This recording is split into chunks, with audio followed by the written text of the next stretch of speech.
8월 9일 수요일 상암동 클라스 시작합니다. 한반도를 관통할 것으로 보이는 제6호 태풍 카눈이 내일 오전에 남해안에 상륙할 걸로 예상됩니다. 오늘 오후에 제주를 시작으로 전국이 태풍 영향권에 들 것으로 보입니다. 정부가 위기 경보 수준을 최고 수준인 심각 상태로 격상한 상태인데요. 네. 강한 비바람에 축대가 붕괴되거나 간판이 추락하지 않도록 미리미리 오늘 점검 끝내놓으셔야겠습니다. 네, 태풍 관련 소식을 비롯해서 오늘도 놓쳐선 안 될 국내외 주요 이슈, 그리고 수요일은 연예계 소식 준비가 돼 있습니다. 이것까지 오늘도 상클 1시간 함께 하시죠.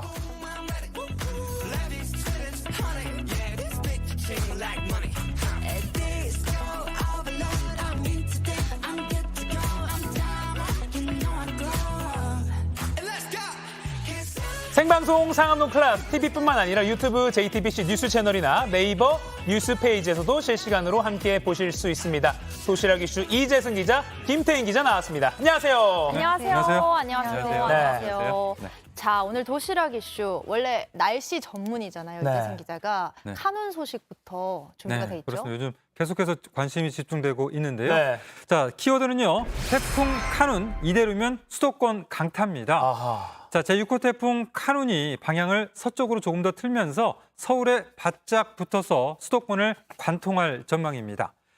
내일 오전 7시에서 8시쯤에 남해안에 상륙한 뒤에 직선으로 곧장 북진하겠는데요. 내일 오후 3시쯤엔 청주 부근을 지나고 내일 밤 9시를 전후해서 서울 등 수도권을 통과하겠습니다. 문제는 이동 속도가 매우 느리다는 겁니다. 네. 내일 오전에 상륙한 뒤 시속 20km 안팎의 속도로 북상하겠는데요.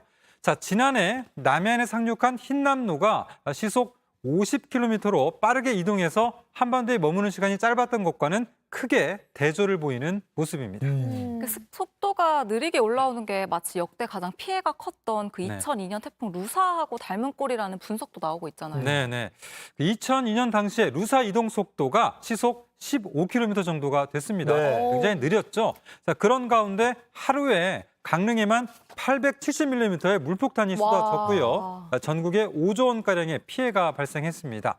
다만 20년 전과 비교해서 이 방제 시스템 등이 달라졌기 때문에 단순 그 피해 비교를 하기는 어려운 그런 것들은 좀 있습니다. 네, 그러면 이번 태풍 카눈 왜 이렇게 느리게 이동하는 겁니까? 네, 현재 한반도 주변에 그 왼쪽에는 티벳 고기압, 또 오른쪽에는 북태평양 고기압이 적당하게 떨어져 있습니다. 예. 이 때문에 우리나라에는 태풍을 강하게 밀어붙일 세력이 없어서 이동 속도 또한 느리게 올라오는 겁니다. 여기에 현재 뜨거운 바닷물은 카눈이 힘을 잃지 않게 에너지를 계속해서 실어주고 있습니다. 지금 태풍 카눈의 북상에 따라서 위기경보 심각 단계가 네, 내려졌잖아요. 여러 가지 대비가 이뤄지고 있을 텐데 어떻게 이뤄지고 있나요? 네, 그 중앙재난안전대책본부에 따르면 현재 경남 지역 해수욕장 5곳이 통제가 됐고요. 지하차도 등 도로 13곳과 숲길 15개 구간도 통제된 상태입니다. 또 한국철도공사가 오늘부터 모레 금요일까지 열차 운행의 속도와 시간 등을 조정하고 있습니다.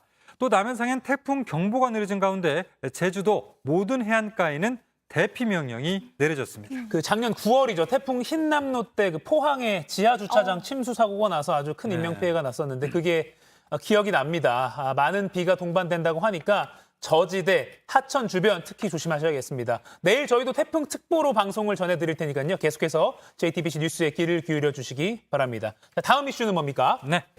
자, 다음은 뭘 시키지 총체적 부실입니다. 네. 자, 키워드만 봐도 감이 오시죠. 말도 많고 탈도 많은 세계 잼버리 대회 소식입니다. 네. 대원 3만 7천여 명이 어제 새만금을 떠나서 전국 8개 시도로 이동했습니다. 국가별로 흩어진 대원들은 잼버리 종료일인 12일까지 지자체 등에서 마련한 프로그램에 참여할 예정인데요. 지자체에선 부랴부랴 대책 마련에 나섰습니다. 숙소를 마련해야 한다는 이 급한 불은 껐지만 지금 대원들이 전국적으로 흩어지면서 네. 남은 기간 동안 정상적으로 대회 운영을 할 수 있냐 이걸 놓고도 또 여러 가지 이야기가 있잖아요. 네, 이 지자체들은 급하게 문화 관광 프로그램 개발 등에 착수를 했고요.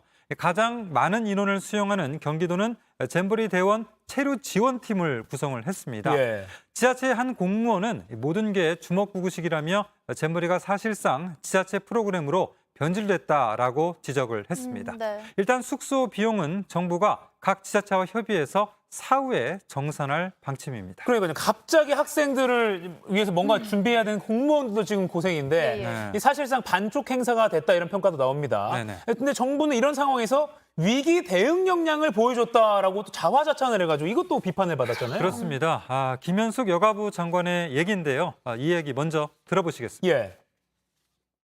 오히려 지금 위기 대응을 통해서 대한민국의 역량을 전 세계에 보여주는 그런 시점이라고 생각하기 때문에 자, 시작부터 부족했던 준비 탓에 영국과 미국이 서둘러서 양지를 빠져나갔고요. 또 결국 태풍 때문에 조기 철수까지 하면서 이 반쪽 행사가 된 상황에서 좀 부적절한 발언이라는 지적이 높습니다. 네. 또 야영잔을 철수한 것과 관련해서도 비판 의견도 계속 나오고 있더라고요. 뭐 잼버리 정신을 훼손했다 이런 의견들이던데. 네네네.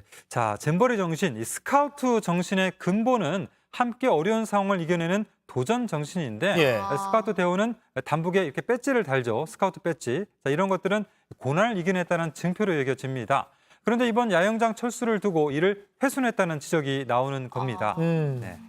자, 해외 네티즌들 사이에서는 극한 환경을 극복하는 게 잼버리 정신인데 예. 왜 호텔에서 아이들을 이렇게 자게 하느냐와 같은 이런 반응이 나왔습니다. 또 한국 정부가 스카우트 대원을 과도하게 배려해주고 있다라는 이런 이야기도 나왔습니다. 참 잼버리 준비가 너무 엉망이었단 말이 나오다 보니까 정부가 나서서 이것저것 땜질식으로 챙기다가 이제는 태풍이 온다고 하니까 어쩔 수 없이 이 대피 상황에서 이제 행사를 마무리하게 네. 됐습니다. 모쪼록 마지막까지 일단은 사고 없이 일단은 잘 마무리가 되길 바랍니다. 네. 자, 아까 위기 대응을 통해서 뭐 역량을 보여주게 됐다 했는데 그 위기를 만든 게 누구인가라는 생각을 좀 다시 해보게 그렇습니다. 됩니다. 만들어 놓고 이것 때문에 우리가 또 영향을 보여주게 됐다. 네. 이런 좀 약간 앞뒤가 맞지 않는 그런 해명이었죠. 그런 목소리 분명 나오고 있죠. 네, 네. 다음 이슈 전해주시죠. 자, 다음은요. 잼버리 출장 때 손흥민 경기 직관입니다. 어허. 자, 이번 키워드도 잼버리 관련 소식인데요. 잼버리 대회 관련해서 공직자 해외 출장이 모두 101건이 있었는데요. 네네네. 이 중에 부항군 공무원 4명은 지난 2019년 10월에 영국 런던과 프랑스 파리 등을 출장으로 다녀왔습니다. 보고서에는 잼버리 대회 관련 우수 사례를 연구했다라고 했는데요. 하지만 영국은 103년 전인 1920년에 세계 잼버리를 개최를 했고 프랑스는 잼버리를 개최한 적이 없습니다. 하. 그래서 출장을 가서 뭐 하는 거냐 이런 논란이 계속 되니까 저도 좀 살펴봤거든요. 네. 그러니까 일정을 보면 영국 런던에 도착한 이튿날에 버킹엄 궁전, 웨스트민스터 사원 같은 관광지를 좀 둘러봤고요. 예. 셋째 날에는 프로축구 경기장을 찾았습니다. 네. 근데 공교롭게도 이날 손흥민 선수가 소속된 토트넘의 원정 경기 날이었대요. 참 네. 공교롭네요. 그렇죠. 네. 그래서 일부러 지금 경기 직관하려고 일정 끼워 넣은 거 아니냐 이런 의혹이 당연히 나오는 것 같습니다. 네. 또 뭐 이 밖에 다른 해외 출장 다녀와서 제출한 보고서를 또 저도 한번 살펴봤는데 뭐 꿈 같은 여행이었다라는 후기까지 있었더라고요. 대체 네. 이건 뭐 어떻게 봐야 되는 건지. 자, 참 여러 가지 그런 총체적으로 많은 이야기가 나오고 있는데요. 자, 2017년에 만들어진 보고서에는 10박 12일 동안 꿈 같은 여행이라는 표현이 등장을 합니다. 출장 보고서예요. 그렇죠. 네. 자, 출장을 가서 현지 문물을 살피고 또 어떻게 벤치마킹을 할지를 고민했다라고 보기는 좀 어려운 대목이죠. 자, 외유성 출장 논란이 일자 전북 부항군이 해명 자료를 냈는데요. 축구 관람과 디즈니랜드, 에펠탑 방문 등은 잼버리 관련 출장이 아니라 직원 사기 진작 차원에서 추진한 배낭여행 연수 일정이라면서 출장 비용 이런 건 모두 군비로 충당했다. 잼버리 예산은 전혀 사용하지 않았다라고 해명했습니다. 그러니까 군비로 충당했다 하면 끝나는 건가 또 짚어봐야 되는 게 군비는 결국 세금이고 이게 네. 결국 군비는 군과 군민을 위해서 쓰였어야 할 돈 아닙니까? 그렇죠. 네. 그 돈으로 꿈 같은 여행을 했다라고 출장 후에 보고서를 적어 놓았다는 게 이 해명이 참 납득이 안 갑니다. 그러니까 잼버리가 끝나면 뭐 이런 거 다 진상 조사를 할 것이라는 관측이 유세하니까 한번 지켜보죠. 네. 네, 다음 이슈 전해주시죠. 네. 이 가해자 떠나고 피해자 불러 훈계입니다. 이 도시락 이슈에서 사건 발생 때부터 저희가 전해드린 소식인데요. 예. 자, 영상을 한번 보시죠. 지난달 25일 밤에 네. 서울 이태원의 한 주점입니다. 검은색 반소매 옷 입은 남성 주목해 주십시오. 자, 만취 상태로 행패를 부리던 우크라이나 외교관인데 이를 말리려던 직원을 때렸습니다. 예, 예. 또 신고를 받고 출동한 경찰관까지 폭행을 했습니다. 자, 이후에 주한 우크라이나 대사관은 피해자에게 사과를 하겠다며 대사관에서 만나자라고 했습니다. 지난 월요일 오후였는데요. 자, 그런데 대사관 측은 피해자가 도착하자마자 휴대전화부터 가져갔고 때린 외교관은 자리에 나오지도 않았습니다. 자, 그 자리 다녀온 피해자 증언 들어보시죠. 네. 함을 내밀면서 이제 휴대폰을 달라고 하더라고요. 그 당사자분, 가해자분도 오시질 않았어요. 본국으로 갔다고. 이건 사과를 하겠다는 건지 말겠다는 건지 그렇죠. 잘 네. 모르겠습니다. 자, 이 대사관 측이 가해자가 이미 본국으로 돌아갔다라고 했지만 피해자가 대사관을 방문했던 날 밤에 귀국한 것으로 확인이 됐습니다. 예. 게다가 우크라이나 대사관 측은 피해자 잘못이라는 취지의 말까지 했는데요. 계속해서 들어보시죠. 우크라이나에서는 뒤에서 누군가 자기를 건드린다는 거는 있을 수가 없는 일이다. 이거는 뭐 맞아도 할 말 없다는 식으로. 그러니까 진짜 말 그대로 키워드대로 훈계를 거의 들었네요. 그렇죠. 피해자가 맞아도 할 말 없다. 그러니까 만취 상태에서 난동을 부리는 걸 말린 피해자. 당신이 잘못했다. 이 말을 들은 거잖아요. 어이가 없네요. 그렇죠. 자, 폭행을 말리려는 행동을 두고 우크라이나에서는 맞아도 할 말 없는 행동이라는 식으로 몰아간 거죠. 아이고, 네. 자, 외교부가 사건의 원만한 처리를 위해서 관계기관과 소통해 왔다라고 밝혔지만 피해자는 제대로 된 사과를 받지 못했고요. 예. 자, 이러는 사이에 해당 외교관은 아무 일 없다는 듯이 우크라이나로 돌아갔습니다. 그 우리 국민들이 전쟁의 고통을 받고 있는 우크라이나 국민들을 향해서 많은 응원을 보내왔습니다. 지금도 보내고 있고요. 그런데 이번 폭행 사건 그리고 그 이후에 주한 우크라이나 대사관의 이 황당한 대처 때문에 그런 응원의 목소리까지 좀 잦아드는 것 아닐까 하는 그런 우려까지 듭니다. 네네. 잘못했으면 깔끔하게 사과를 해야죠. 네. 자, 이어서 지금 이 시각 모바일에서 가장 화제가 되고 있는 소식 정리해드리겠습니다. 김태현 기자 전해주시죠.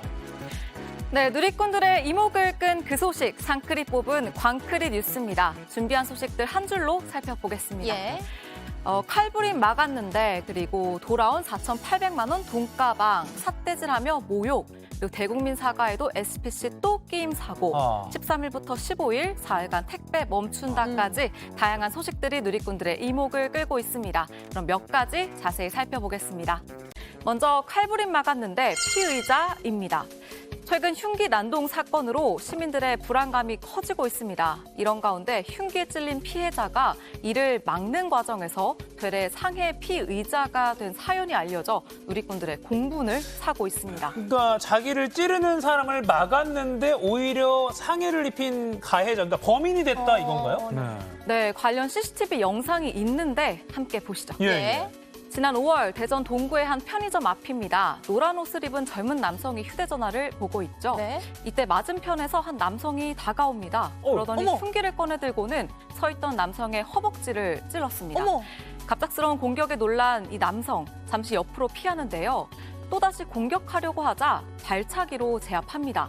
그리고 손에 든 흉기도 빼앗았습니다. 70대 남성이 30대 남성을 흉기로 찌른 사건이었습니다. 아니, 이거는 뭐 영상만 봐도 완전히 정당방위 같은데 아니, 왜 그 상해 피해자가 된 거죠? 그리고 또 왜 또 이 사람은 찌른 겁니까? 네, 70대 남성이 술에 취해 건물 앞에서 잠들어 있었고 깨우자 화가 나 흉기를 휘두른 것으로 알려졌습니다. 그런데 흉기에 찔린 이 남성이 최근 검찰로부터 상해 사건 피의자가 됐다는 통보를 받은 건데요. 발차기를 한 것이 현행법상 정당방위가 아닌 폭행죄 적용을 받을 상황에 놓인 겁니다. 형사소송법상 정당방위는 소극적 방어에 초점이 맞춰져 있는데요. 때문에 먼저 공격하거나 필요 이상의 방어를 해서는 안 되는 걸로 해석되고 있습니다. 누리꾼들은 흉기에 찔려도 피하기만 하라는 거냐, 소극적으로 어떻게 내 몸을 지키지 등의 반응을 보였습니다. 그러니까요. 근데 소극적 방어만 정당방위로 본다는 게 참 모호한 것 같아요. 이게 정당방위 기준을 넓혀야 한다라는 전문가들의 의견도 뒤따르고 있는데 법이 참 애매하고요. 네. 이 문제는 좀 특히 요즘 같은 시국에 개선이 반드시 필요해 보입니다. 그러니까 아까 그 노란 옷 입은 남성의 그 대응이 과연 정당방위가 아니었는지 맞는지 네티즌 여러분들 어떻게 생각하시는지 한번 댓글도 좀 달아주시면 좋겠습니다. 네네. 네, 이어서 다음 소식 전해주시죠. 네, 다음은 30분 만에 돌아온 4,800만 원 돈가방입니다. 4,800만 원 정말 큰 돈인데요. 최근 현금 4,800만 원이 든 가방을 열차에 두고 내렸던 한 승객이 열차 직원들의 도움으로 찾았다는 소식입니다. 네. 이 가방은 그제 오후 5시 36분쯤 운행을 마치고 수서역에 도착한 SRT 열차에서 발견됐습니다. 이 가방을 처음 발견한 건 강승빈 승무원이었습니다. 강 승무원은 가방을 수서역 유실물센터에 법원에 인계했습니다. 그리고 가방을 넘겨받은 최현찬 영무원, 가방 안에 있던 지갑에서 신분증과 신발 수선증을 발견했다고 해요. 최 영무원은 신발 수선증에 적힌 번호로 연락을 했고 수서역으로 돌아온 가방 주인은 가방을 잃어버린 지 30분 만에 가방을 되찾았습니다. 최 영무원은 가방 주인이 소유한 승차권과 가방이 발견된 좌석이 일치하는지 확인한 뒤 돌려줬다라고 설명했습니다. 또 놀란 가슴을 쓸어내린 가방 주인은 빨리 연락을 해줘서 가방을 찾게 됐다. 정말 감사하다라고 전한 것으로 알려졌는데요. 가방을 찾아준 승무원과 영무원은 당연한 일을 했다며 고객이 안도하며 기뻐하는 모습을 보니 뿌듯했다라고 전했습니다. 한편 4,800만 원이라는 거금을 현찰로 들고 다닌 만큼 범죄 관련성도 살펴봤는데 다행히 보이스피싱과 같은 범죄와는 연관성이 없는 것으로 알려졌습니다. 네, 가방 주인 얼마나 놀랐을까요? 근데 강승빈 승무원, 최현찬 영무원 잃어버린 지 30분 만에 주인에게 돌려줬어요. 이 두 분께 잘 대처해 주셔서 제가 대신 고맙다는 말씀 전합니다. 저희가 뭐 상을 드릴 수는 없으니까 상크리 선정한 뭐 이달의 직원 이렇게 할 수도 없고요. 네, 다음 소식 전해주시죠. 네, 마지막으로 전해드릴 내용은 삿대질하며 모욕, 아시아 혐오 범죄입니다. 최근 미국 뉴욕에서 10대 흑인 소녀들이 아시아계 여성을 폭행하는 일이 발생했습니다. 아이고, 네. 당시 현장 모습을 한 시민이 촬영했는데 영상 함께 보시죠. 미국 뉴욕의 한 지하철입니다. 흑인 소녀 3명이 보이는데요. 삿대질을 하며 맞은편에 앉아있는 아시아계 가족들에게 소리칩니다. Bro, worry my dad just lucky your two kids is here? Because I'm gonna smash you. I'm not gonna even do that in front of your daughter. Worry my dad. 모욕적인 발언을 하며 가족들을 위협하는 흑인 소녀들. 이 장면을 찍던 다른 승객도 공격합니다. 영상을 찍지 말라며 다가오더니 이 승객을 넘어뜨리고 주먹으로 때린 건데요. 또 이를 말린 아시아계 가족의 여성도 폭행했습니다. 이 여성은 안경이 부러지고 타박상을 입는 상처를 입었습니다. 이후 열차 안에 있던 다른 승객들이 저지하면서 추가 폭력을 막은 것으로 알려졌는데요. 뉴욕 경찰은 이 사건을 인종차별에 기반한 혐오 범죄로 보고 가해자들을 찾고 있습니다. 피해를 입은 아시아계 여성은 어린 딸들이 상처받지 않길 바란다면서 또 이 소녀들을 잡게 되면 처벌보다는 원만한 대화를 통해 교훈을 얻길 바란다는 의사를 밝힌 것으로 전해졌습니다. 누리꾼들은 인종차별적 혐오 범죄 정말 몰상식하다. 피해자들이 상처받지 않길 바랍니다. 등의 반응을 보였습니다. 지금까지 상크리 뽑은 광크리 뉴스였습니다.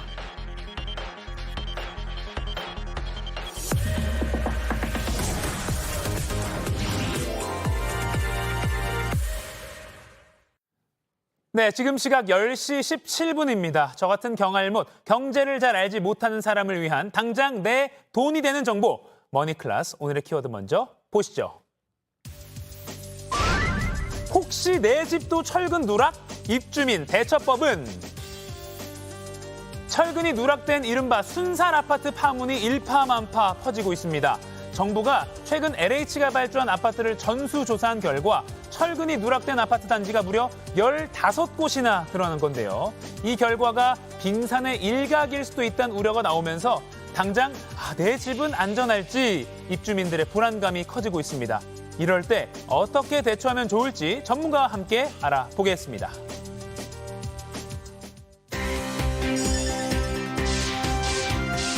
김인만 부동산 연구소장과 함께 부동산 완전 정복해 보겠습니다. 안녕하세요. 안녕하세요.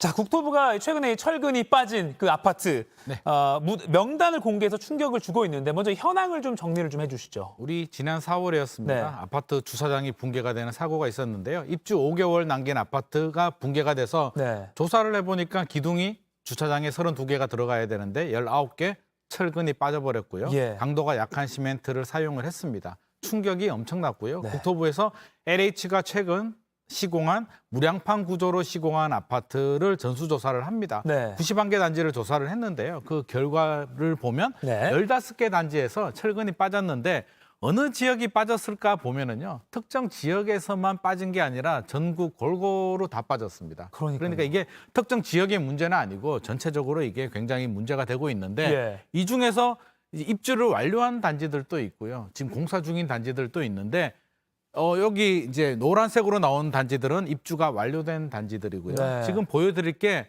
굉장히 충격적인데요. 빨간색 보이시죠? 네. 자, 충북 음성 같은 경우는요. 123개 기둥 중에 101개가 빠져버렸습니다. 하하. 굉장히 많이 빠졌고요. 남양주 같은 경우는요. 302개에서 126개가 빠졌는데 예. 다른 층의 도면을 사용한 경우도 있었다고 합니다. 도면 또 엉뚱한 걸 보고 사용했는데 네. 이 정도는 애교입니다. 더 충격적인 거는요. 양주 회천에서는 154개 중에 154개. 잠깐만요. 양주 회천은 154개의 보강 철근이 필요한데 네. 전량이 빠졌다는 거예요? 100%가 다 빠졌습니다. 아하. 이런 현상이 지금 발생을 하니까 예. 굉장히 불안하죠. 지금 그래서 이대로는 안 되겠다. 지금 여론들이 굉장히 안 좋아지고 있습니다. 네. 그 무량판 공법 아파트 말이 많은데 네네. 일단 무량판 공법, 무량판 구조 이게 뭔지 좀 설명해 주세요. 참 생소하죠. 예, 이게 예. 무량판이 뭘까라고 하는데 일단 우리 아파트를 짓는 구조는 세 가지가 있습니다. 네. 벽식 구조가 있고요. 기둥식이 있고 무량판이 있는데 예, 제가 예. CG를 보면서 하나씩 설명을 드리겠습니다. 벽식 구조는요. 기둥이 없고 벽이 기둥 역할을 하는 겁니다. 네. 벽이 천장을 이렇게 떠 받치는 구조인데 네. 튼튼하기도 하고 다 좋습니다. 다 좋은데 옛날에 많이 사용하던 구조인데요. 문제는 위층에서 쿵쿵쿵 뛰면 층간 소음이 벽을 타고 내려옵니다. 네. 그래서 최근에는 좀 선호하지 않는 구조. 예. 층간 소음 예민하니까요. 최근에 많이 사용하던 게 이제 기둥식 구조입니다. 기둥이 있으면 천장이 있죠. 그 사이를 보란 걸 설치해 대들보라고 우리가 일반적으로 네. 말하는데 대들보를 집어넣어서 이제 안정성을 하고요. 층간 소음도 분산해 주는데 예. 다 좋은데 단점은 공사비가 공사비. 비싸고요. 천장에 보가 들어가니까 공간 구조, 천장 높이를 높이할 수 없는 그런 단점이 있습니다. 네. 그래서 나온 게 무량판 구조입니다. 예, 예. 무량판 구조는요. 기둥이 있는데 보가 없이 기둥을 그냥 위에 얹어버리는 구조입니다. 그러면 층간 소음도 적고요. 층고도 높게 할 수도 있겠죠. 보가 안 들어가니까 가격도 저렴합니다. 왜 저렴하냐면 지하 주차장에 공간을 많이 안 파도 되니까 보가 안 들어가니까 덜 파도 되죠. 네. 다 좋은데 문제는 주차장에 기둥에 천장을 얹으면 기둥이 튼튼해야겠죠. 그렇죠. 보강 철근을 많이 넣어야 되는 이 기술적인 문제가 있습니다. 예. 몇 년 전에 제가 뭐 기사를 찾아보니까 네. 무량판 구조를 도입합니다라고 오히려 약간 홍보성으로 이렇게 밝힌 LH 옛날에 그런 자료도 있더라고요. 네네. 뭐 공간을 넓힐 수 있습니다 이런 식으로. 네네. 그런 공법인데 지금 이렇게 좀 상당히 좀 오명을 받고 있는데 이게 또 펀칭 효과라 그래서 위험한 게 있다면서 이렇게 좀 이렇게 이게 무량판 구조가 제가 네. 앞서서 이제 보강 철근을 넣어야 된다라고 예, 예. 했는 게 펀칭 효과라는 부작용이 있습니다. 네. 펀칭 효과가 뭐냐면은요. 기둥이 있는데 위에 이제 천장이 있죠. 천장 위에 뭐 콘서트를 한다든지 뭐 어린이 놀이터를 만드는데 네. 무거운 게 있다든지 소방차가 많이 왔다라고 네. 하면 하중이 늘어나게 되죠. 그러면 위에 하중이 늘어나면 어떻게 될까요? 이렇게 무너져 내는 현상인데 예. 최근 인천에서 발생했던 현상이 이 무량판 구조입니다. 위에 흙을 쌓다 보니까 못 견디고 무너져 버리는데 이런 무량판 구조의 펀칭 현상을 해결하려면 이게 철근을 집어넣어야 이게 보강 철근을 더 추가해야 되는데 네. 지금 보강 철근이 빠진 겁니다. 기존 철근은 그대로인데 보강 철근이 빠진 거죠. 예. 지금 삼풍백화점 과거의 맞습니다. 사건 사진이 나오고 있고요. 삼풍백화점이 무량판 구조로 만들었고요. 예. 우리 몇 년 전이었죠. 화정 아이파크 광주 네. 여기도 무량판 구조를 사용했습니다. 네, 이게 2022년 작년이죠. 2022년입니다. 광주 그 화면입니다. 그래서 삼풍백화점에서 이제 무너져서 오명이 있으니까 네. 많은 건설사들이 사용하지 않다가 최근에 다시 또 사용하면서 문제가 됐습니다. 그러니까 그 부분이에요.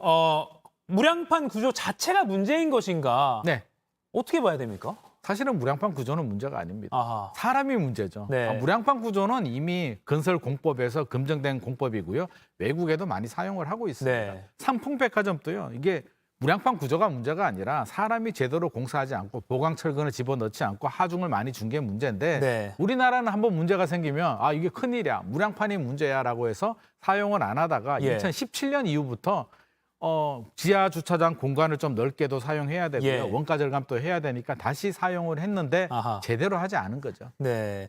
그러니까 뭐 예를 들어서 철근을 누락한 원인이 보이시죠? 여러 개가 있겠지만, 네네. 이런 요런군요. 식으로 이게 보강 철근입니다. 아하. 보강 전단 철근이라고 하는데 기존 기둥에 철근이 들어가면 이렇게 보강 철근 휘어진 거 보이시죠? 예, 이렇게 예. 걸어서 집어넣어줘야 되는데 이게 대규모로 누락이 된 겁니다. 아. 설계 단계에서 뭐 누락이 됐을 수도 있고요. 네. 하청에 재하청을 주면서 제대로 관리 감독이 안 된 부분도 있고 최근에 현장에 가보면 외국인 근로자들이 많잖아요. 네. 관리 감독을 더 잘해야 되는데 그게 제대로 안 되다 보니까 설계에서도 빠지고 시공 단계에서도 빠지고 뭐 정관 예우도 문제도 있고 지금 네. 총체적인 문제인 상황입니다. 그리고 그러니까 아까 뭐 다른 층의 도면을 보고 시공했다는 거 보면 맞습니다. 약간 아마추어적으로 그러니까 전문적으로 이걸 하지 못하는 분들이 뭐 시공한 맞습니다. 걸 수도 있을 거고 뭐 제대로가 안 원인은- 된 거죠. 그렇죠.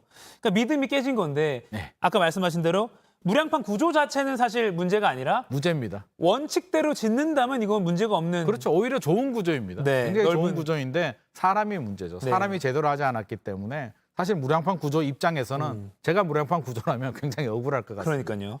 근데 무량판 구조 아파트로 이미 지어진 집들이 많이 있기 때문에 여기에 사는 분들이 이제 온라인 커뮤니티 같은 데 걱정하는 게 집값 떨어지는 거 아니야? 무량판 구조 아파트라는 것 때문에 요게 호가나 이런 데 영향을 주는 거 아니야? 라는 우려가 나오고 있는데 집값에 영향을 줄까요? 지금 분위기라면 영향을 줄 수도 있습니다. 아하. 무량판 구조에 대한 오명을 저는 빨리 벗어야 된다라고 보는데 예. 지금은 무량판 구조가 적용됐다는 이유만으로 이 아파트 위험한 아파트 아니야라는 의심의 눈초리를 보고 있는데요. 네. 지금 국토부에서 전수조사를 하고 있거든요. 네. 저는 결과가 좀 빨리 제대로 나오고 보강공사를 제대로 해서 이 오명을 좀 벗을 필요도 있겠다. 지금 그림 나오다시피 이렇게 지금 보강을 하고 여러 가지 공사들을 하고 있는데요. 네. 이게 빨리 되지 않으면 이 오명을 빨리 벗지 않으면 사실 집값 하락에도 영향을 주게 되고요. 예. 분양받은 분들이 무슨 죄가 있겠습니까? 그래서 빨리 나오고 제대로 해가지고 이 오명을 빨리 벗으면 사실 제가 구조 설계사분한테 물어보니까요. 네. 보강 공사만 제대로 하면 아무런 문제가 없다고 네. 합니다. 그래서 아하. 보강 공사를 좀 제대로 하기를 간절히 바라고 있습니다. 그래서 원칙대로 지은 것인지를 확인을 하고 있는 거죠, 지금. 맞습니다. 자, 그럼 본격적으로 대처법을 좀 알아보겠습니다. 네네. 먼저 입주를 아직 안 한 입주 예정자분들이 네. 우리 아파트가 무량판 공법으로 지어지고 있어요. 네. 못 들어가겠다 불안해서. 그렇죠. 이럴 때는 뭐 어떻게 해야 됩니까? 지금 그 국토부에서 LH하고요 대책이 발표가 됐는데 여러 가지 대책들이 나왔습니다. 뭐 계약 해지권도 준다라고 하는데요. 네. 일단 공공 분양과 임대를 나눠서 좀 보도록 하죠. 예. 계약 해지권. 계약 해지권이 뭐냐면 내가 당첨이 돼서 이제 아파트를 입주를 기다리고 있는데 네. 난 불안해서 못 들어가겠어. 잠이 안 올 것 같아라고 하면 계약 해지를 받아줍니다. 일반적으로 계약 해지는 중대 하자가 있을 때 받아주는데요. 네. 계약 해지 계약금, 이자 다 반환을 해주고요.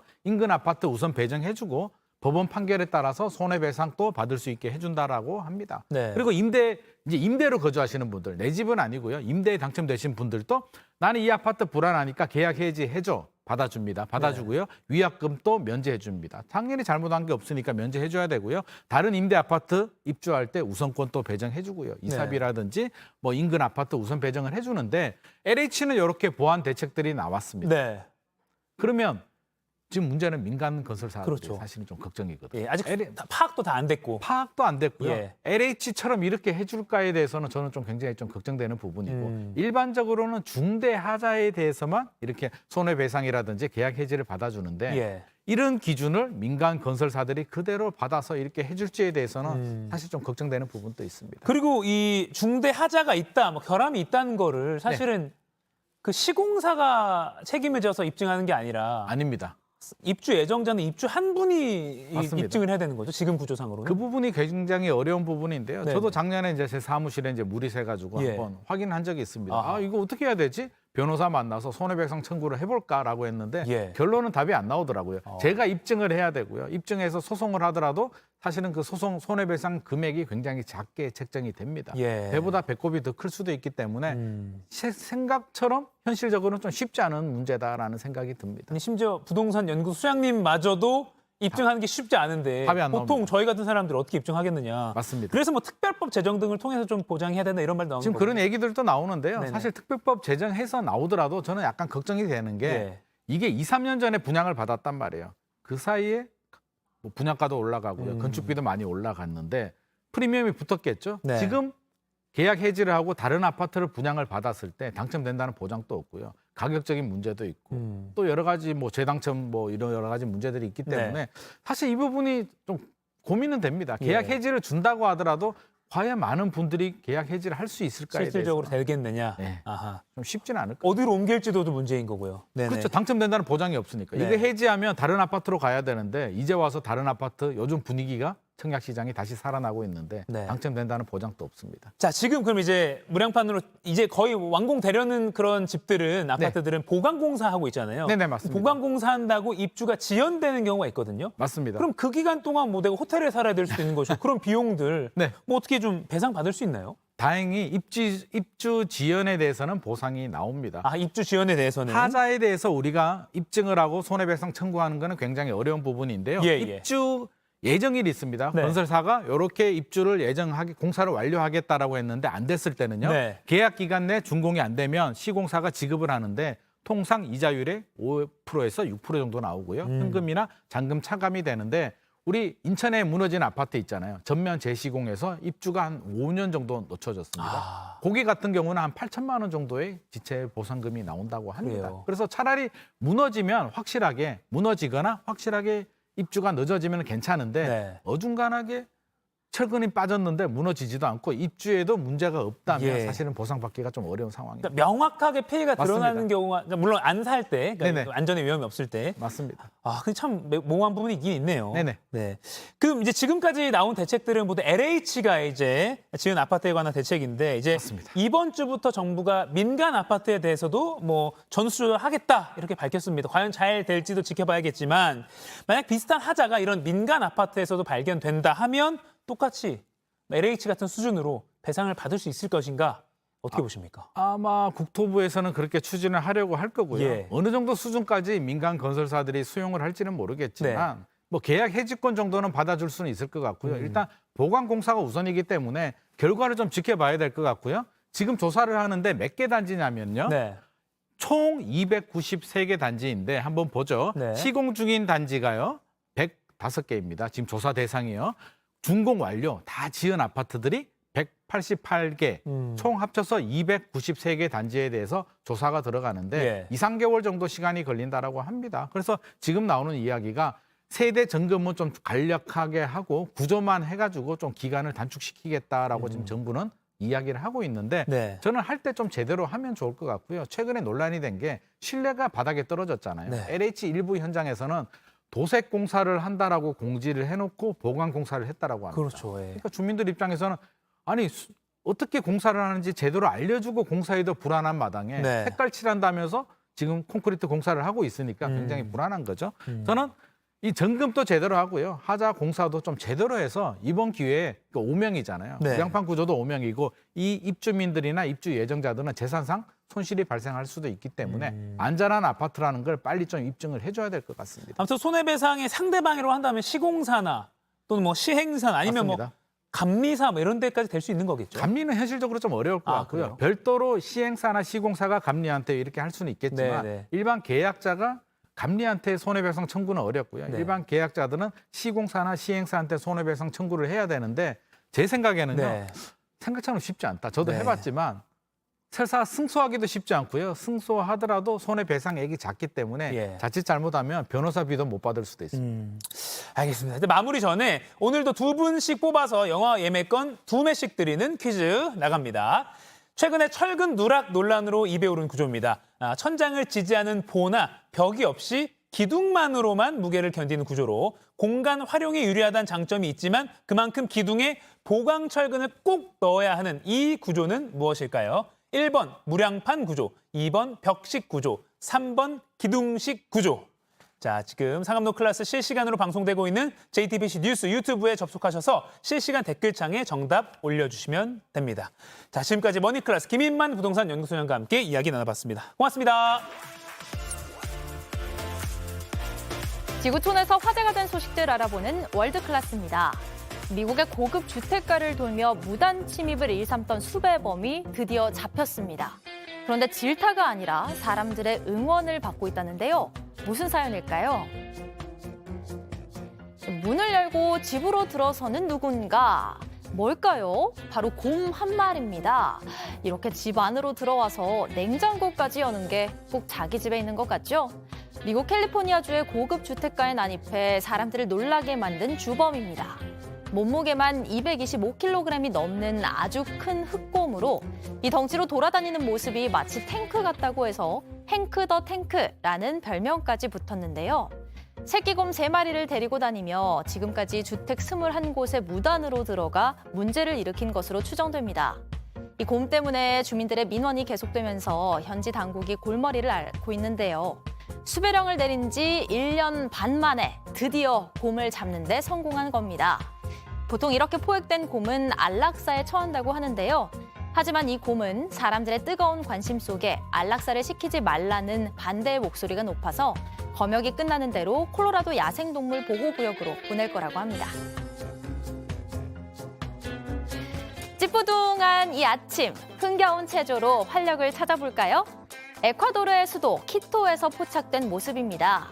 귀여운 곰탈까지 쓰고 다들 흥겹게 몸을 움직이고 있는데요. 사실은 사람들이 이 일대에서 광산 채굴을 하지 말라고 캠페인을 벌이는 모습입니다. 이 지역엔 유네스코가 지정한 생물권 보호구역 초코 안디노가 있는데요. 사람들이 탈로 만들어 쓰고 있는 이 안경곰을 포함해 야생 동식물들의 서식지로 유명한 곳입니다.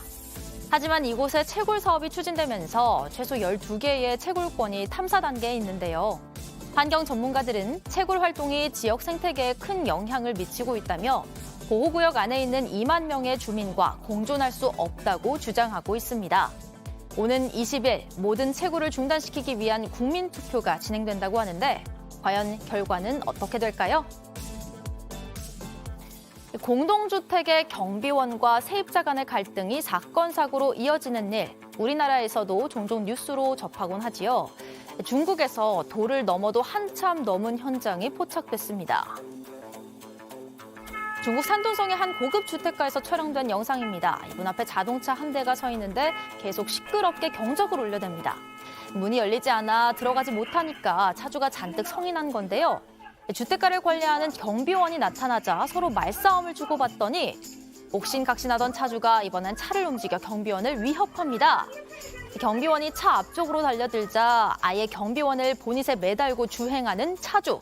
이 황당한 현장은 CCTV에 고스란히 담겨 온라인으로 널리 퍼져나갔습니다. 알고 보니 이들은 이미 그 전날 주차 시비로 언쟁을 벌인 상태였다고 하는데요. 보닛에 매달려 1km 가까이 이동한 경비원은 다행히 무사한 것으로 전해졌고 차주는 당국에 소환돼 조사를 받고 있습니다. 지금까지 월드클래스였습니다.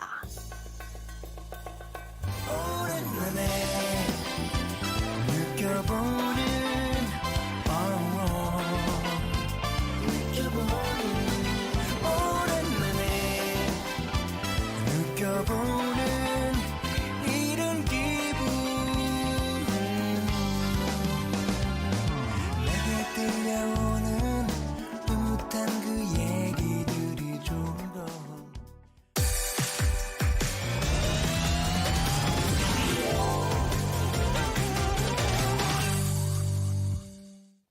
상클 라이프 시간입니다. 매주 수요일에는 국내 최고의 연예 전문 기자들이 연예계 뜨거운 이슈들 정리해드리는 시간인데요. 자, 오늘은 JTBC 엔터뉴스 팀의 박정선 기자 만나보겠습니다. 안녕하세요. 안녕하세요. 자, 첫 번째 소식 오늘 뉴진스 소식이죠. 네. 준비된 영상부터 보겠습니다.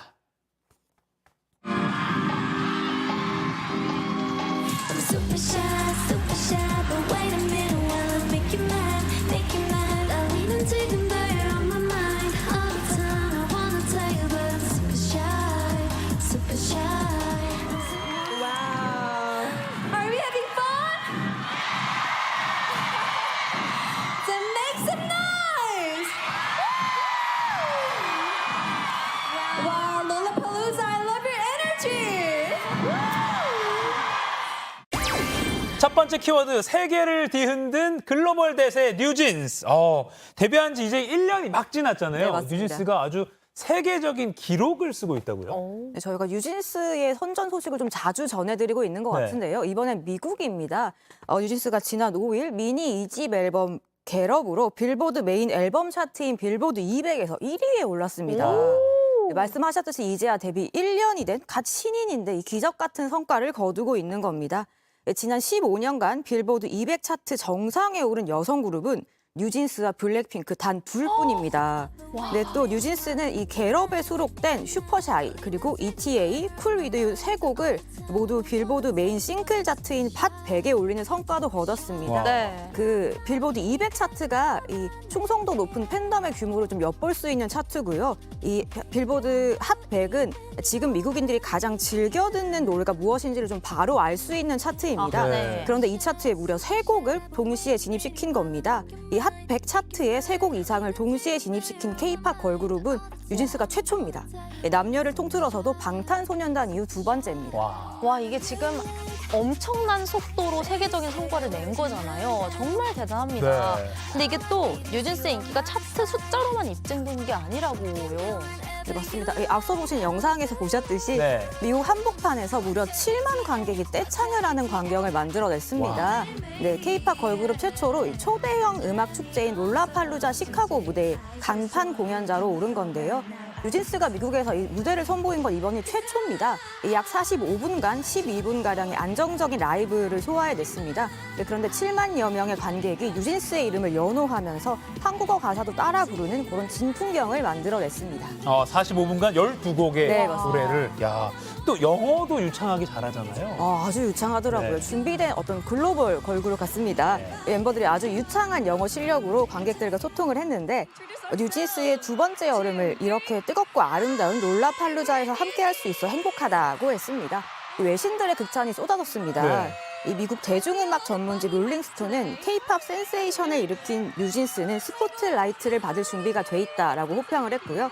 영국 음악 매거진 NME는 관객의 환호는 공연 내내 계속됐고 뉴진스가 시카고를 홀림에 따라 환호는 더욱 커졌다라며 우와. 이 뜨거웠던 현장 분위기를 전했습니다. 야, 7만 명 관객 앞에서 떼창을 이끌어낸 뉴진스. 맞아요. 근데 이제 이번에 새만금 세계 스카우트 잼버리 대회가 이제 논란만 남긴 채 폐막을 앞두고 있는데 이 피날레를 장식할 K-팝 콘서트가 이제 열리는데요. 여기에 뉴진스가 출연한다고요. 네, 맞습니다. 이번 K-팝 콘서트가 세계 스카우트 잼버리 대회 참가자들이 가장 기대하는 프로그램으로 꼽히고 있잖아요. 맞아요. 네네네. 네, 오늘 11일 상암 월드컵 경기장에서 열릴 예정인데 아셨다시피 원래 6일에 새만금 야영지 일대에서 열릴 예정이었다가 날짜는 11일로 그다음에 장소가 전주 월드컵 경기장으로 한 차례 바뀐 적이 있습니다. 네. 네, 그러다가 태풍을 고려해서 다시 서울 상암동으로 장소가 바뀐 건데요. 이 상암 무대에 설 아티스트가 누군지 오늘 문체부가 밝힐 예정입니다. 그런데 뉴진스의 확정 소식이 좀 먼저 전해졌습니다. 네. 네. 뉴진스가 이 11일에 원래는 KBS 뮤직뱅크에 출연 예정이었다고 네네. 합니다. 그런데 뮤직뱅크가 이날 결방을 결정을 하면서 대신 잼버리 무대에 오르게 된 겁니다. 이 뉴진스의 출연 소식이 전해지면서 잼버리 참가자들 사이에서도 기대감이 높아지고 있다고 합니다. 한편 근데 팬들 사이에서는 정부가 잼버리 파행 뒷수습을 K-팝 스타들에게 떠넘긴 것이 아니냐라는 비판도 나오고 있습니다. 네. 그런 비판이 나오는 맥락도 이해가 되긴 합니다. 근데 이 같은 맥락에서 군복무 중인 BTS 멤버를 잼버리 무대에 동원하자라는 주장이 좀 제기가 돼서 BTS 팬들이 또 그렇게 좀 달가워하지 않고 있더라고요. 네, 맞습니다. BTS 멤버 진 씨랑 제이홉 씨가 현재 육군 신병교육대 조교로 군복무 중입니다. 예. 네, 그런데 어제였죠. 8일 성일종 국민의힘 의원이 추락한 국격을 문화의 힘으로 채워줘야 한다면서 이 BTS가 잼버리 공연에 참여할 수 있도록 모든 조치를 취해달라고 국방부에 요청을 한 겁니다. 네. 국방부는 협의만 되면 가능하다는 입장인데 이 조교라는 보직과 무관하게 협의하면 공연에 참가시킬 수 있다는 이야기입니다. 그런데 아시다시피 팬클럽 아미를 비롯해 여론의 반응은 좀 싸늘합니다. 이 온라인 커뮤니티에서는 갑자기 동원된 무대에 오른 아티스트를 보는 건 이 팬들도 원치 않는다라는 댓글이 달리고 예. 방탄소년단이 국가 공무원이냐라는 목소리도 나오고 있습니다. 현재 정부는 소속사 하이브와 출연 여부를 협의 중인 것으로 알려졌습니다. 네, 팬들의 원성이 아주 많았던 걸로 기억하는데 앞으로 어떻게 될지 좀 더 지켜보겠습니다. 오늘 아마 문체부가 발표를 한다니까요. 알겠습니다. 다음 주제로 넘어가죠. 마침 BTS의 member 슈가 관련 내용입니다. 바로 영상으로 만나보죠.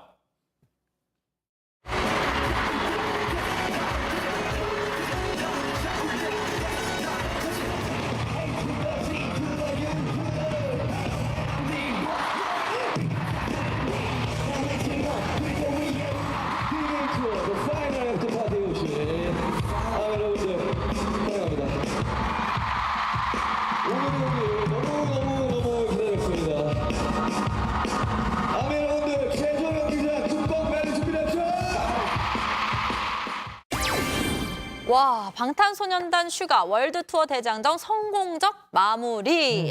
방탄소년단 슈가 씨가 멤버들 중에서 처음이에요. 솔로 월드 투어의 여정을 마무리했습니다. 맞습니다. 방금 뚜껑 열릴 준비가 됐냐고 물어봤잖아요. 정말 뚜껑이 열렸습니다. 환호성이 아주 장난이 아니에요. 대단했습니다. 예. 네, 슈가 씨는 지난 4월부터 각국의 총 10개 도시에서 월드 투어 D-Day를 이어왔습니다. 총 약 33만 명의 전 세계 관객을 콘서트로 불러 모았는데요.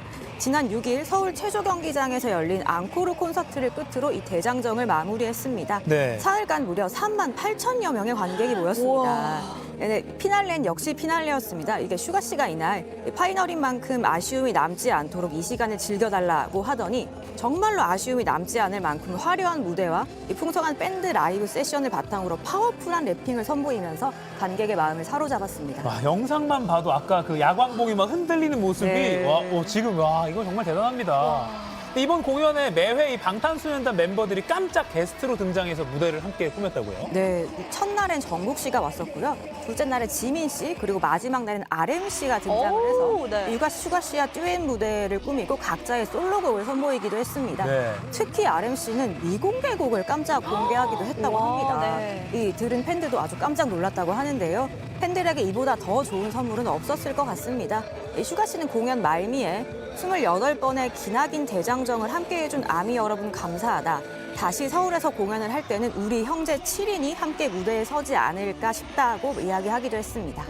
슈가 씨가 요즘 같은 폭염에 땡볕에서 기다려야 하는 팬들을 위해서 또 아주 큰 플렉스를 보여줬다고 해요. 네, 맞습니다. 보통 콘서트에 입장하기 전에 관객들은 그 신분증과 티켓 예매 내역 등 이 본인 확인 절차를 거치게 되는데요. 이 절차 때문에 좀 밖에서 오랜 시간 대기를 해야 합니다. 그런데 슈가 씨는 이 공연장으로 쓰이기도 하는 옆에 그 핸드볼 경기장을 통째로 대관을 한 겁니다. 폭염을 피해서 팬들이 좀 시원한 공간에서 이 절차를 밟고 또 쉴 수 있도록 했습니다. 대관 비용이 만만치 않은 공간입니다. 실제로 콘서트가 열리기도 하는 곳이고요. 네. 마마무 같은 인기 그룹이 또 콘서트를 열기도 하는 곳입니다. 그런데 대관 비용이 만만치도 않았을 텐데 방탄소년단 슈가니까 가능한 일이었을 것 같습니다. 누리꾼들 사이에서는 팬 생각하는 월드스타의 폼이 미쳤다, 뭐 이런 반응이 나오고 있습니다. 네. 와, 진짜 그리고 군복무 중인 멤버들이 휴가 나와서 이제 공연장 찾기도 했잖아요. 네, 맞습니다. 그 제이홉 씨와 진 씨가 휴가를 나와서 또 콘서트를 관람을 했었는데요. 지금 사진 나가네요. 네, 맞습니다. 관객석에서 두 사람이 아주 힘찬 경례로 팬들에게 인사를 했고, 이 팬들은 오랜만에 보는 이 두 사람의 모습에 큰 함성으로 반가움을 드러냈습니다. 야. 아주 진심으로 콘서트를 즐기더라고요. 그러니까요. 여전히 멋있어요. 군복무 중인데 어떻게 피부가 저렇게 매끈한지 정말 저도 군복무를 했었는데 원래 정말 보통은 저렇지 않을까요? 부럽습니다. 네, 그런가요? 제가 특이한가요? 알겠습니다. 자, 그런데 이 대단한 콘서트 이후에 좀 예기치 않은 사고가 있었어요. 네, 그 3일간의 콘서트 중에 마지막 날인 지난 일요일이었는데요. 일요일 저녁 서울 9호선 열차 안에서 수백 명이 대피하는 이 소동이 있었습니다. 예. 콘서트를 관람하고 귀가하던 사람들이 이 슈가 씨의 라이브 방송을 보다가 소리를 질렀다고 합니다. 그 소리에 놀란 시민들이 경찰과 소방에 신고를 하는 일이 벌어졌습니다.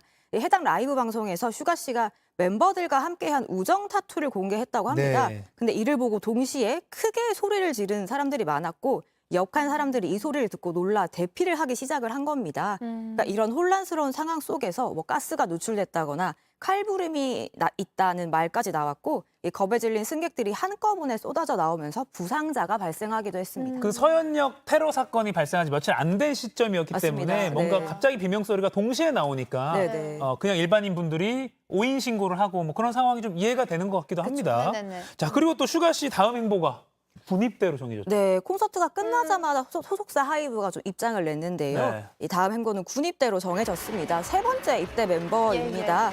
지난해 사회복무요원 판정을 받은 것으로 알려져 있기는 한데요. 어떻게 병역을 이행하게 될지는 조금 더 지켜봐야 할 것 같습니다. 네, 슈가 씨도 그렇고 우리 이미 가 있는 제이홉 씨도 진 씨 모두 군 생활 건강하게 잘하고 돌아오시기를 바라고 기다리겠습니다. 네. 네, 마지막 주제는 키워드로 바로 만나보겠습니다. 머리띠 거부, 박서준 무대 인사 태도 논란. 배우 박서준 씨가 오늘 개봉하는 그 영화 콘크리트 유토피아의 홍보차 이제 행사를 하는데 그때 좀 논란이 될 만한 행동을 했어요. 네, 맞습니다. 요약해서 말씀을 드리자면 박서준 씨가 이 팬분이 건넨 머리띠를 쓰지 않아서 태도 논란에 휩싸인 네. 겁니다. 어떤 영상이 퍼졌는데요. 바로 예. 이 영상입니다. 네. 극중 부부로 등장하는 박보영 씨가 이 커플 머리띠를 써달라는 한 팬의 요청이 있었고요. 이 보영 씨가 먼저 머리띠를 썼고 이 박서준 씨에게 머리띠를 건넸습니다. 네. 그런데 박서준 씨가 좀 거절하는 제스처를 취하자 박보영 씨도 좀 알겠다라고 하며 고개를 끄덕이고 있죠. 예. 근데 이 행동을 두고 일부 누리꾼 사이에서 갑론을박이 벌어진 겁니다. 머리띠를 전달한 뭐 박보영 씨도 그리고 팬도 좀 민망했겠다라는 의견이 나온 겁니다. 반면에 머리띠 때문에 이 태도 논란에 휩싸인 건 좀 너무하지 않나라는 반응도 있었습니다. 보시는 분들에 따라서 좀 생각이 다를 것 같긴 한데 예. 뭐 보통 이런 영화 무대 뭐 홍보 무대 같은 거 보면 이렇게 팬분들이 건네준 머리띠 같은 거 하기도 맞습니다. 하고 하는데 네. 그러니까 이거를 안 했기 때문에 그래서 팬 서비스가 부족하다 뭐 이런 지적을 받고 있나 보군요. 맞습니다.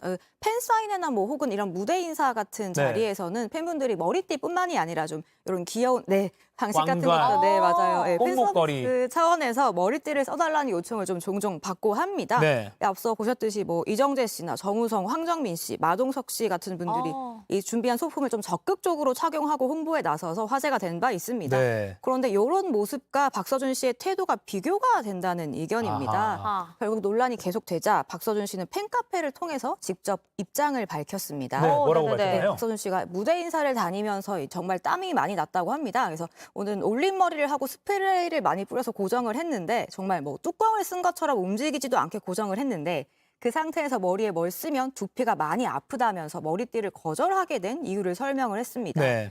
그러면서 머리띠가 박보영 씨 팬분이 박보영 씨를 드린 건데 내가 가져가면 기분 나쁠 수도 있을 거라 생각해서 받지 않았다.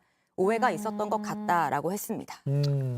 이런 거는 뭐 팬들 입장에서 이해를 해주시는 분들도 있을 것 같고 네. 그래도 좀 아쉬워하시는 분들도 있을 수밖에 없는 그런 문제인 것 같아요. 박서준 씨 그런데 또 다른 문제 인사에서는 갑자기 어떤 여성 관객이 난입을 해서 봉변을 당했다고 하더라고요. 네, 맞습니다. 부산에서 진행된 무대 인사 중에 벌어진 일인데요. 예. 그러니까 이날 그 배우들이 추첨을 통해서 관객에게 좀 선물을 나눠주는 이벤트를 진행을 했습니다. 네. 그런데 이 번호가 불리지 않은 한 관객이 갑자기 무대에 올라가서 박서준 씨를 끌어안은 겁니다. 지금 이 장면이군요. 네, 맞습니다. 네. 이제 보안 요원이 좀 뒤늦게 제지를 하자 옆에 있던 이병헌 씨에게도 좀 다가가기도 했습니다. 그런데 최근 박서준 씨가 인터뷰를 통해서 스토킹 피해 사실을 알린 적도 있었는데요. 네. 그러니까 누리꾼들이 이 영상을 보고 명백히 성추행이라며 여성을 좀 강하게 비난했습니다. 네. 그 박서준 배우의 태도 논란 아까 머리띠 안 쓴 것 이거는 우리 연예 전문 기자로서 좀 어떻게 보세요? 좀 제가 실제로 인터뷰나 이런 데서 만났던 박서준 씨는 네. 팬들을 정말 사랑합니다. 예. 팬 서비스 되게 좋은 사람이고요. 다만 좀 솔직한 면이 있는 건 사실입니다. 네. 솔직하고 거침없는 면이 있는 건 사실인데 뭐 이런 복합적인 면에 좀 오해가 있었던 것이 아닐까 싶습니다. 네. 그러니까 지난 4월 영화 드림 홍보 행사에서도 특급 팬 서비스로 좀 팬들을 굉장히 열광케 한 적이 있었거든요. 네. 그러니까 이번 논란을 좀 즉각 해명한 것을 보니 굉장히 억울했던 것 같기도 합니다. 예. 박서준 씨는 오늘 개봉한 콘크리트 유토피아 홍보에 더 집중할 예정인데요. 네. 이 구설수가 있었던 만큼 더욱 화기애애하게 이 팬들과의 소통을 이어나갈 전망입니다. 네, 여기까지 듣겠습니다. 생생한 연예계 소식 박정선 기자에게 들어봤습니다. 고맙습니다. 감사합니다. 네, 사업부 클래스 오늘 준비한 소식은 여기까지입니다. 오늘 퀴즈 정답은 1번 무량판 구조였습니다. 네, 오늘 당첨되신 두 분 지금 자막으로 나가고 있습니다. 오늘은 강동인님, 김선영님 당첨되셨고요. 저희 상클 공식 이메일 아래 뜨고 있어요. 이 이메일 주소로 선물 받으실 집 주소 보내주시기 바랍니다. 네, 오늘 오후부터 점차 제주도의 바람이 거세지겠습니다. 이후에 영남 해안과 전남 동부 해안에 강한 비바람이 몰아칠 걸로 보입니다. 해안가, 저지대 위험 지역에 계신 분들은 미리 안전한 곳으로 피하시는 것이 좋겠습니다. 네네. 태풍 무사히 지나갔으면 좋겠습니다. 내일 저희는 태풍 소식 집중적으로 준비해서 다시 찾아뵙겠습니다. 고맙습니다. 고맙습니다.